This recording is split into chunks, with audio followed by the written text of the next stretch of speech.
hapon po sa inyo. Welcome back to the channel po, at sa ang po natin ngayon, topic natin ngayon ay sagutin ko lang yung nagtatanong sa akin dito. Mahaba yung tanong niya. Ito po ay galing kay Kuya Romulo Roduta. So ito po ang sabi niya. Ang sabi niya, Ading, good PM Ading. Ading, ano ba Ading? Parang Ilocano yata ang Ading. Ading, correct me if I'm wrong. Ading, parang nakababatang kapatid ba? Parang ganun po. So Kuya Romulo, magandang po, shoutout sa'yo.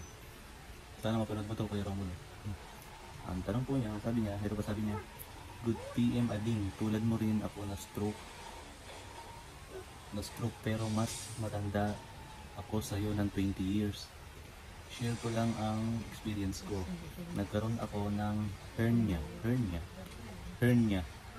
noong nagte-therapy ako. Di ko alam kung nakuha ko sa pag-therapy o sa pagbuhat ng mabigat, pagpwersa ng malakas, pero di ko pinaopera, mahal. FYI, nagpapalakas pa rin ako. Nakakalakad naman ako pero di ko pa may taas kamay ko. Tumitigas pa rin mga daliri ko. May time na bumabaluktot pa rin braso ko.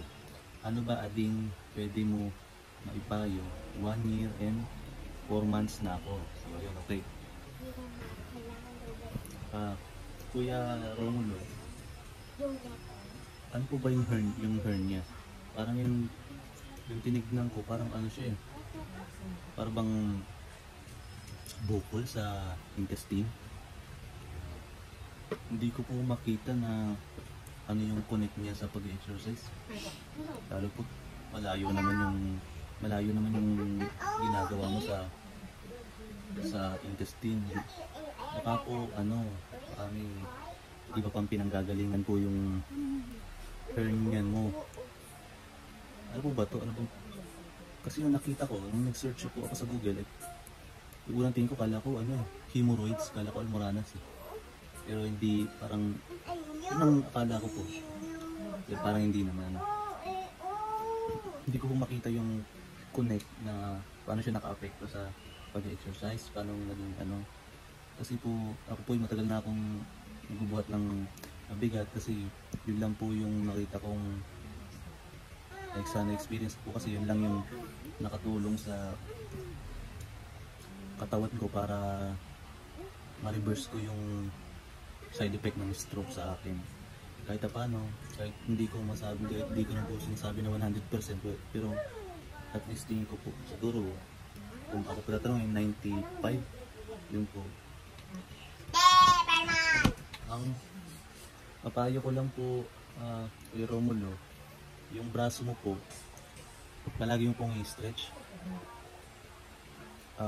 Yung ganito po yung tutuon mo siya sa halimbawa sa yung upuan mo, tapos hihilahin mo yung siko mo nitong malakas mo na kamay, hihilahin mo, ganyan po, para may stretch siya. Yung matigas na joints po ay lumambot, saka matigas na laman, kasi po tumitigas yan lalo pagka hindi ko nagagalaw. Kaya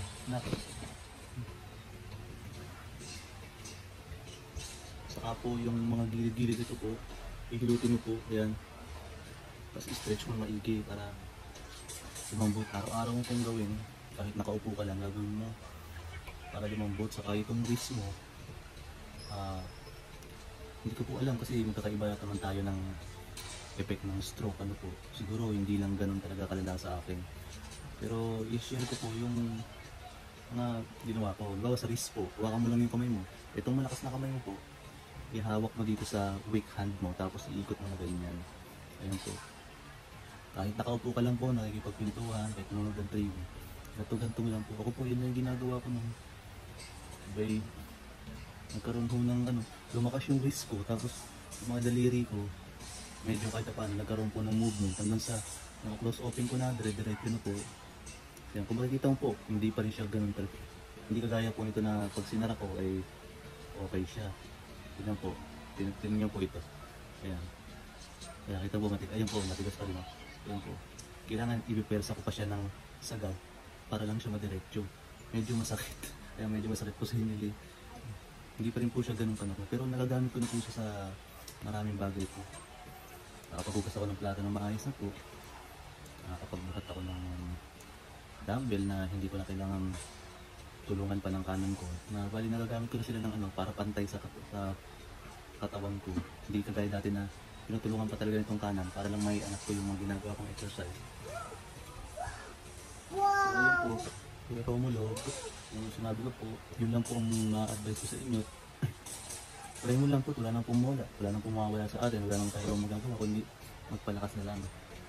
So yun po, Kuya Romulo, paalam sa iyo. Salamat po sa tanong mo.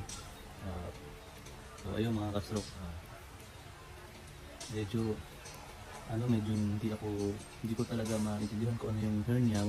Mag-search ako mamaya, tignan ko kung ano ba ibig sabihin. Baka naman may nakakailam sa inyo, i-comment nyo kung yung para maintindihan ko kung ano ba yun. So hanggang susunod ko ulit ng video mga ka-stroke. Maraming salamat sa sama niyo sa suporta. Hanggang susunod ko ulit ng video. Bye.